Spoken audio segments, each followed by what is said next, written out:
Bismillahirrahmanirrahim. Assalamualaikum sahabat Islam. Selamat datang di Islami Vision.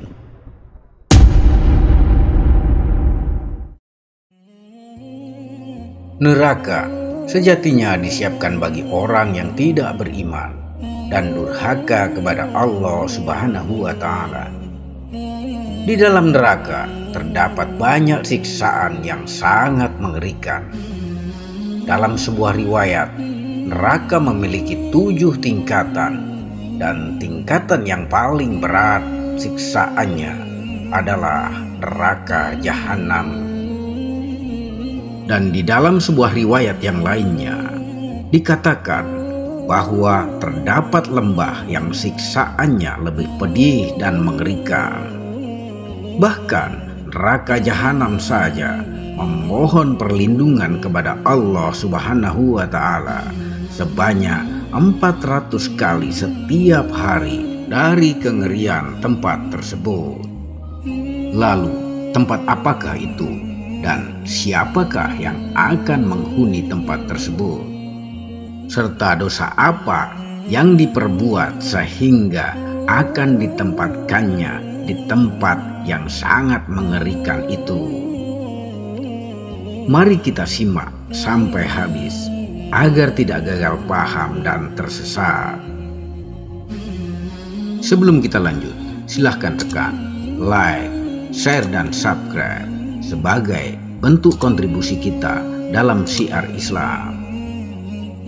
Terima kasih yang sudah subscribe dan semoga menjadi amal ibadah yang tidak putus pahalanya.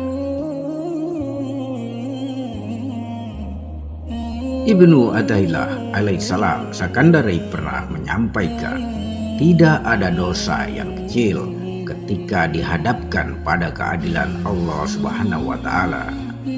Nasihat tersebut menekankan agar selalu berhati-hati terhadap setiap urusan dunia ini. Terlebih kita yang telah dengan sadar mengikrarkan diri sebagai umat muslim. Rasulullah Shallallahu Alaihi Wasallam telah menyampaikan berbagai kisah, salah satunya yang disampaikan oleh Ibnu Katsir dalam kitabnya Tafsir Ibnu Katsir. Dari Imam Tabrani mengatakan, telah menceritakan kepada kami Yahya ibnu Abdullah ibnu Rabbu al-Baghdadi, telah menceritakan kepada ayahku, telah menceritakan kepada kami Abdul Wahab ibnu Atta dari Yunus, dari Al-Hasan, dari Ibnu Abbas, dan dari Nabi Shallallahu Alaihi Wasallam yang telah bersabda, sesungguhnya di dalam neraka jahanam benar-benar terdapat sebuah lembah, yang neraka jahanam itu sendiri meminta perlindungan kepada Allah Subhanahu wa Ta'ala dari keganasan lembah tersebut setiap harinya sebanyak 400 kali. Lembah itu disediakan bagi orang-orang yang ria, suka pamer, dari kalangan umat Nabi Muhammad Shallallahu Alaihi Wasallam yang hafal kitabullah atau Al-Quran dan suka bersedekah, tetapi bukan karena Allah Subhanahu wa Ta'ala, dan juga bagi orang yang berhaji ke Baitullah dan orang yang keluar untuk berjihad tetapi bukan karena Allah Subhanahu wa Ta'ala. Hadis riwayat Tabrani. Hal yang sama juga terdapat dalam hadis Tirmizi.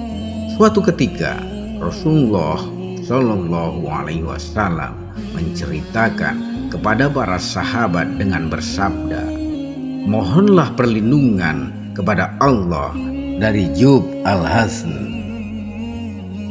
Para sahabat pun kemudian bertanya kepada Rasulullah Shallallahu Alaihi Wasallam, ya Rasulullah, apakah itu Jub al-Hazn? Lalu kemudian Rasulullah pun menjawab, itulah sebuah lembah di neraka jahanam yang setiap hari neraka jahanam sendiri memohon perlindungan dari Jub al-Hazn sebanyak 100 kali. Kemudian para sahabat pun bertanya kembali, "Ya Rasulullah, siapakah yang akan menghuninya?" Rasulullah juga menjawab, "Para pembaca Al-Quran yang beramal karena pamrih atau riya." Hadis riwayat Tirmizi. Dari riwayat Sufyan al-Thawri, sesungguhnya di neraka jahanam ada sebuah lembah di mana neraka jahanam itu sendiri setiap hari memohon perlindungan darinya sebanyak 70 kali. Lembah tersebut dihuni oleh para qurra yang gemar mengunjungi para penguasa. Secara bahasa, Jub al-Hazn dapat diartikan sebagai lembah kesedihan. Lembah tersebut terletak di dalam neraka jahanam yang paling dalam.